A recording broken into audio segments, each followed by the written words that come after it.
যেন কচু পাতার পানির মতো না হয়, ধাক্কা দিলেই পড়ে যায়, লাঠি দেখাইলেই পড়ে যায়, পিটানি দিলেই পড়ে যায়, ধমক দিলে ইমান পড়ে যায়।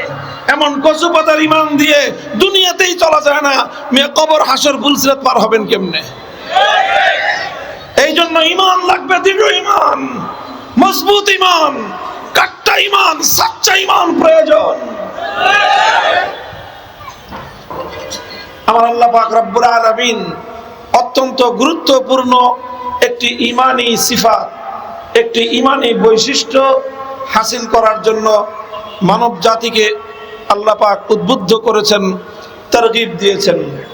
আল্লাহ বলেন, ইন্নাল্লাযীনা ক্বালু রাব্বুনাল্লাহু সুম্মা ইসতাকামু ফালা খাউফুন আলাইহিম ওয়ালা হুম ইয়াহজানুন। যারা বলবে এই কথা রব্বুনাল্লাহ, যারা মুখে এই কথার ঘোষণা দিবে যে আমাদের রব হলেন আল্লাহ, এক আল্লাহর উপর ঈমান আনবে, এক আল্লাহর রুবুবিয়তের ঘোষণা যারা দিবে, সুম্মা ইসতাকামু, অতঃপর তারা এই রুবুবিয়তের ঘোষণার উপর ইস্তেকামতের সাথে থাকবে, আল্লাহ বলেন ফালা খাউফুন আলাইহিম ওয়ালা হুম ইয়াহজানুন, তাদের ভয়ের কোনো কারণ নাই। দুনিয়ার অবশিষ্ট জীবনেও ভয়ের কারণ নাই, কবর জগতেও ভয়ের কোনো কারণ নাই, কবর থেকে উঠে হাসরের ভয়াবহ পরিস্থিতিতেও ভয়ের কোনো কারণ নাই, কঠিন পুলসিরাত পাড়ি দেওয়ার সময়ও ভয়ের কোনো কারণ নাই। ওয়ালা হুম ইয়াহজানুন, এবং তাদের কোনো আক্ষেপ এবং আফসোসেরও কোনো কারণ নাই। তাদের কোনো আক্ষেপ করতে হবে না, এমন কোনো পরিস্থিতির সম্মুখীন তারা হবে না যেই পরিস্থিতিতে পড়ে মানুষকে আক্ষেপ করতে হয়, দুশ্চিন্তাগ্রস্ত হতে হয় যে হায় এখন আমার কি হবে। এগুলো কিছুই তাদের হবে না, বরং তাদের জন্য আল্লাহর পক্ষ থেকে জান্নাতের সুসংবাদ রয়েছে, বেহেশতের সুসংবাদ। এবং এই সুসংবাদটা এই মানুষগুলোর কাছে নিয়ে আসে আল্লাহর পক্ষ থেকে একদল নুরানি ফেরেশতা। সেই ফেরেশতারা এই মানুষগুলোর কাছে বেহেশতের সুসংবাদ নিয়ে আসে মারা যাওয়ার পরে নয়, মৃত্যুর পরে নয়, বরং ইহকালেই, দুনিয়ার এই পার্থিব জীবনে মৃত্যুর আগেই তাদের কাছে একদল ফেরেশতা এসে হাজির হয়। কোরআনে পাকের সূরা ফুসসিলাতের মধ্যে আল্লাহ পাক রব্বুল আলামিন এই কথাটা আরো পরিষ্কার করে বলেছেন, তাতানাজ্জালু আলাইহিমুল মালাইকাতু আল্লা তাখাফু ওয়া লা তাহজানু ওয়া আবশিরু বিল জান্নাতিল্লাতী কুনতুম তুআদুন। আল্লাহ বলেছেন যে তাদের নিকট ফেরেশতারা আগমন করে এবং তাদেরকে অভয় বাণী শোনায় যে ভয়ের কারণ নাই, চিন্তার কারণ নাই। শুধু অভয় বাণী শুনিয়েই ক্ষান্ত হয় না, বরং তারা তাদেরকে একটা শুভ সংবাদ দেয়। কি শুভ সংবাদ? ওয়া আবশিরু বিল জান্নাতিল্লাতী কুনতুম তুআদুন, তোমাদেরকে যেই জান্নাতের প্রতিশ্রুতি দেওয়া হয়েছে সেই জান্নাত তোমাদের জন্য কনফার্ম। সেই কনফার্মেশন নিয়ে আমরা আল্লাহর পক্ষ থেকে তোমার কাছে এসেছি। এই কথা মৃত্যুর আগে মুমিন বান্দার কাছে ফেরেশতারা এসে তাকে বলে দেয় এই কথাটা। এরপরে বলে ফেরেশতারা, এটা কখন বলে? মৃত্যুর আগেই। এটা এমন একটা সময় বলে ফেরেশতারা মৃত্যুর আগে এক শ্রেণীর মানুষের কাছে এই অভয় বাণী আর এই সুসংবাদ বার্তা নিয়ে আসে। এটা যখন চলে আসে তখনও কিন্তু মানুষ মারা যায় নাই, সে জীবিত, সে চোখে দেখতেছে, কানে শুনতেছে, সব কিছু সে বুঝতেছে, এবং সে যে মৃত্যুর দিকে ধীরে ধীরে এগিয়ে চলছে এই কথাগুলিও সে বুঝতেছে। সব তার ঠিক আছে, শুধু জুবানটা বন্ধ হয়ে যায়। মানুষের সর্বপ্রথম মৃত্যুর আগে মানুষের যেই অঙ্গটা তার কার্যক্ষমতা হারিয়ে ফেলে সেটা হলো মানুষের বাক শক্তি, মানুষের জুবান, কথা বলার শক্তি হারিয়ে ফেলে। তখনও মানুষ দেখতে থাকে কান দিয়ে শুনতে থাকে, অন্তর দিয়ে বুঝতে থাকে, মাথা দিয়ে চিন্তা করতে থাকে, সব ঠিক আছে, কিন্তু বলার ক্ষমতা নাই। আল্লাহ পাক রব্বুল আলামিন বলার ক্ষমতাটা রহিত করে দিয়েছেন। যদি বলার ক্ষমতা রহিত না করতেন তাহলে মরার আগে সবাই সব খবর ফাঁস করে দিয়ে যেত। কার কাছে নুরানি ফেরেশতা এসেছে সে বলে দিত, আর কার কাছে মুগুরওয়ালা ফেরেশতা আসছে সেও বলে দিত। কিন্তু আল্লাহ রাব্বুল আলামিন আগেই তার বাক শক্তি বন্ধ করে দিয়েছে, দেখবা শুনবা মাকার কইতে পারবা না। এটা আল্লাহ পাক রব্বুল আলামিন এই সিস্টেমটা করেন।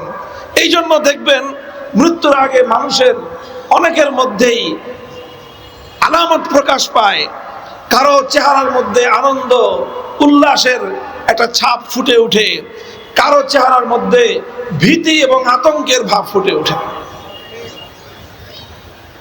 তো মুহতারাম হাজিরিন, মরার আগেই কঠিন এই পরিস্থিতিতে মৃত্যুর মুখে দাঁড়িয়ে এমন একটা অভয়বাণী আর এমন একটা সুসংবাদের বার্তা যদি পাওয়া যায় কেমন হয় বলেন তো, কেমন হয়? এরকম একটা সুসংবাদের বার্তা পাওয়ার জন্য কার কার আগ্রহ আছে? আল্লাহ পাক কবুল করেন। আমাদের সকলের কাছে আল্লাহ পাক মৃত্যুর আগেই নুরানি ফেরেশতাদের সেই বাহিনীকে আল্লাহ পাঠিয়ে দেন, যেন আমাদেরকে মৃত্যুর আগেই, মালাকুল মউত আসার আগেই আমাদেরকে সেই ভয় ভীতিহীন এক অভয় বার্তা আর চিরজান্নাতের সুসংবাদের বার্তা যেন আমরা পেতে পারি। আল্লাহ আমাদের সকলকে নসিব করুন। এটার জন্য একটা সিফাত, একটা বৈশিষ্ট্য হাসিল করতে হবে। কয়টা? ছোট্ট একটা কথা, ছোট্ট একটা বিষয়, এটাকে অর্জন করতে হবে, একটা গুণ হাসিল করতে হবে। সেই গুণটাকে আমি কোরআনের ভাষায় আপনাদের সামনে বলবো, আপনারা কোরআনের ভাষায় এটাকে মুখস্থ করে নিয়ে যাবেন। সেই গুণটা হলো ইস্তেকামাত। কি বললাম? জোরে বলেন, সবাই বলেন কি? ইস্তেকামাত। আল ইস্তেকামাহ, এই ইস্তেকামাতের গুণ যাদের থাকবে আল্লাহ পাক রব্বুল আলামিন তাদের জন্য এই মহা সুসংবাদের বার্তা পাঠাবেন। আমার কথা খুব লম্বা না, এখন আমি আপনাদেরকে শুধু এই ইস্তেকামতের বিষয়টা একটু বুঝাবো, এটাই আমার কথা শেষ। ইস্তেকামত কি জিনিস? ইস্তেকামত কাকে বলা হয়? ইস্তেকামত আমরা বাংলায় এর অনুবাদ করি অটলতা, অবিচলতা, দৃঢ়তা, কোনো একটা কাজের উপর অটল থাকা, মজবুত থাকা, দৃঢ় থাকা, এটা ইস্তেকামত। আল্লাহ বলেছেন ঈমান আনবে আল্লাহর উপর, রব মানবে কাকে? এই এক আল্লাহকে রব মানার পর এর উপর ইস্তেকামতের সাথে থাকবে, এই কথার উপর অটল এবং অবিচল থাকবে। যদি এই ইস্তেকামতের উপর কেউ থাকতে পারে তাহলে এই পৃথিবীতে সবচেয়ে বড় সৌভাগ্যবান সে। সবচেয়ে বড় সৌভাগ্যবান, সবচেয়ে বড় গুণ, সবচেয়ে বড় বৈশিষ্ট্য হলো ইস্তেকামতের এই বৈশিষ্ট্য। শাইখুল ইসলাম ইবনে তাইমিয়া রাহমাতুল্লাহি আলাইহি বলেছেন, আল ইস্তেকামাতু আফজালুল কারামাত। আমরা তো বুজুর্গ তালাশ করি, আল্লাহওয়ালা তালাশ করি, কথা বলেন ঠিক না বেঠিক? আল্লাহওয়ালা বুজুর্গ, আল্লাহর নেক বান্দা, আল্লাহর পেয়ারা বান্দা, আমরা তাদেরকে তালাশ করি। কেমনে তালাশ করি? খুঁজি যে কার কি পরিমাণ কেরামতি আছে, কার কি পরিমাণ কারামাত আছে। যার যত বেশি কারামাত আমরা মনে করি সে তত বড় আল্লাহওয়ালা বুজুর্গ।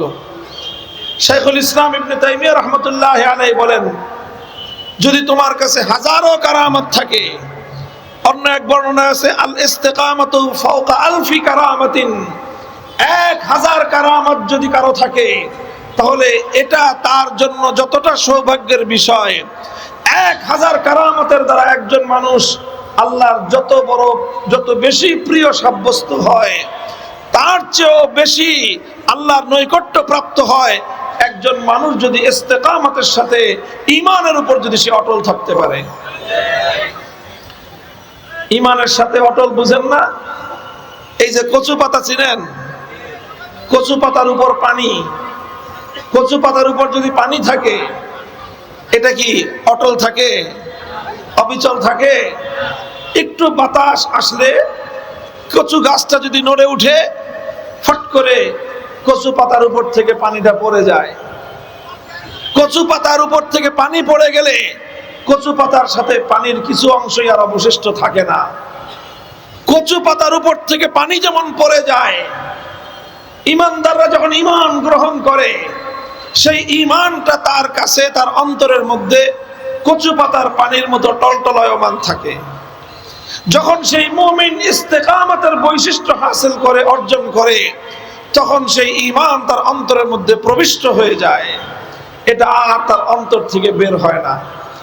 এই জন্য আল্লাহ পাক রব্বুল আলামিন বলেছেন শুধু ঈমান আনলেই হবে না, ঈমানের পরে তোমাকে ইস্তেকামতের বৈশিষ্ট্য অর্জন করতে হবে, অটল থাকতে হবে, মজবুত থাকতে হবে, দৃঢ় থাকতে হবে।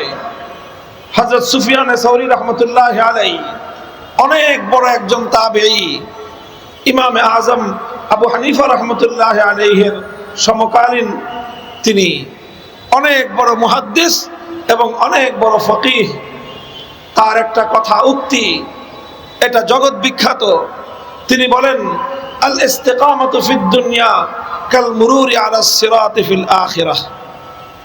আল ইস্তিকামাতু ফিদ দুনিয়া কাল মুরুরি আলাস সিরাত ফিল আখিরাহ। আমরা তো একটা নাম শুনি, পুলসিরাত। শুনেছি শব্দটা? পুলসিরাত চিনেন? কাকে বলে? পুলসিরাত কাকে বলে? পুলসিরাত হলো জান্নাতে যাওয়ার রাস্তা। কোথায় যাওয়ার রাস্তা? জান্নাতে যাওয়ার রাস্তা হলো পুলসিরাত। আসলে পুলসিরাত শব্দটা আমরা বাংলায় ব্যবহার করি, বাংলায় আসছে উর্দু থেকে। আরবিতে সব জায়গায় বলা হয়েছে শুধু আস-সিরাত। পুল শব্দটা আরবিতে নাই। আরবিতে আছে কি? আস-সিরাত, সিরাত শব্দ আছে। সিরাত যেটা আমরা সূরা ফাতিহায় পড়ি, ইহদিনাস সিরাতাল মুস্তাকিম। দুনিয়াতে ঈমানের পথ, হেদায়েতের পথকে বলা হয় সিরাতে মুস্তাকিম। আর আখিরাতে যেই পথ দিয়ে জান্নাতে যাওয়া যাবে সেই পথটাকে বলা হয় শুধু আস-সিরাত। সিরাত মানে হলো রাস্তা, সাধারণ রাস্তাকে সিরাত বলা হয়। কিন্তু বাংলা এটাকে আবার পুল লাগাইলো কেন? বাংলা এটাকে পুলসিরাত বলা হয়, উর্দুতেও এটাকে পুলসিরাত বলা হয়। এটা বলা হয় যাতে মানুষ সহজে বুঝতে পারে, এই জন্য সিরাতের সাথে পুল শব্দ যুক্ত করে পুলসিরাত বানানো হয়েছে। বুঝবেন ভালো আপনারা, আমরাও বুঝবো। পুল মানে তো আমরা বুঝি, পুল মানে কি বলেন? পুল মানে বাংলায় বলে ব্রিজ, নাকি? পুল বাংলায় ব্রিজ বলে না? যেটা বাংলায় বাংলা মানে ইংলিশে কয় আর কি। তো বাংলায় বলে সেতু, ইংরেজিতে বলে ব্রিজ, উর্দুতে বলে পুল। ওইটাই বাংলায় ব্যবহার হয় পুলসিরাত। তো সিরাতটার সাথে পুল শব্দটা লাগলো কেন? কারণ হলো আখিরাতের চিত্রটা হবে, আখিরাতের যদি মানচিত্রটা আমি বলি আপনাদেরকে, তাহলে আখিরাতের যে পূর্ণ যা কিছু ঘটনা, এই সব ঘটনা তিনটা পার্ট। কয়টা পার্ট? তিনটা পার্ট। তার প্রথম পার্ট হলো হাসর। প্রথম পার্ট কি? হাসর। বিশাল এক মাঠ, কান সফসফাল্লা তারা ফিহা ইওয়াজা ওয়ালা আমতা। এক বিশাল মাঠ, এত মসৃণ, এত সমতল, এক ফোঁটা পানি কোথাও জমাট বাঁধবে না। এত মসৃণ আল্লাহ পাক রব্বুল আলামিন হাসরের মাঠকে বানাবেন। এই হাসরের মাঠে সমস্ত মানুষ, আউয়ালুহুম ওয়া আখিরুহুম, আদম আলাইহিস সালাম থেকে নিয়ে শুরু করে কিয়ামতের আগে সর্বশেষ যেই মানব সন্তানটা জন্মগ্রহণ করবে সে পর্যন্ত সব মানুষ জড়ো হবে কোথায়? কোথায়? হাসরের মাঠে। এই হলো হাসরের মাঠ। হাসরের মাঠের ঠিক উল্টো দিকে হলো খোদার জান্নাত তথা বেহেশত।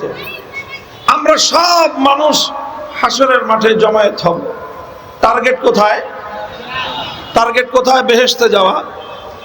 তো সমস্যা কি? হাসরের মাঠ থেকে বেহেশতে চলে গেলেই হয়। সমস্যা এক জায়গায় আছে, হাসরের মাঠ আর বেহেশতের মাঝখানেই হলো জাহান্নাম। দোজখ কোথায়? দোজখ কোথায়? এই দোজখ আর জান্নাত, জান্নাত আর দোজখ কিন্তু পাশাপাশি।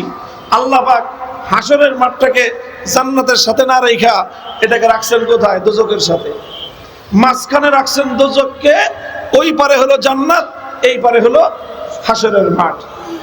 এখন হাসরের মাঠ থেকে যদি জান্নাতে যাইতে হয়, উপায় একটাই, জাহান্নাম পার হয়ে তারপরে জান্নাতে যেতে হবে। এখন জাহান্নাম পার হবেন কেমনে? উপায় কি? আল্লাহ পাক রব্বুল আলামিন হাসরের মাঠ থেকে জান্নাত পর্যন্ত একটা ব্রিজ তৈরি করে দিবেন, একটা রাস্তা হবে। যেহেতু এটা জাহান্নামের উপর দিয়ে হবে রাস্তাটা হবে ঝুলন্ত রাস্তা, এই জন্য আমরা উর্দু বাংলায় বলি পুলসেরাত। বুঝা গেল কথাটা? এই পুলসেরাত পার হওয়া ছাড়া জান্নাতে যাওয়ার বিকল্প কোনো রাস্তা নাই। ওয়া ইম মিনকুম ইল্লা ওয়ারিদুহা কানা আলা রাব্বিকা হাতমান মাকদিয়া। যত বড় নবী হোক, যত বড় ওলি হোক, আল্লাহর যত নৈকট্য প্রাপ্ত কোনো বান্দাই হোক না কেন, দুনিয়ার যত ক্ষমতাবান হোক, যত পয়সাওয়ালা, যত প্রতাপশালী, আখিরাতের দিক থেকে তুমি যত বড় হও, দুনিয়ার দিক থেকে তুমি যত বড় হও, জান্নাতে যাওয়ার জন্য একটাই মাত্র পথ। There is no alternative way. বিকল্প কোনো রাস্তা নাই।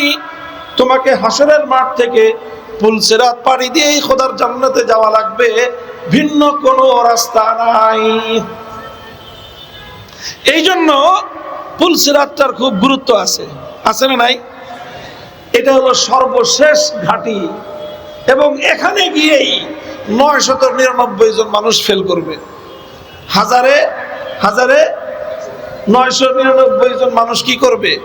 পুলসিরাতে গিয়ে ধরা খেয়ে যাবে। সমস্ত মুনাফিকরা পুলসিরাতে গিয়ে ধরা খেয়ে যাবে।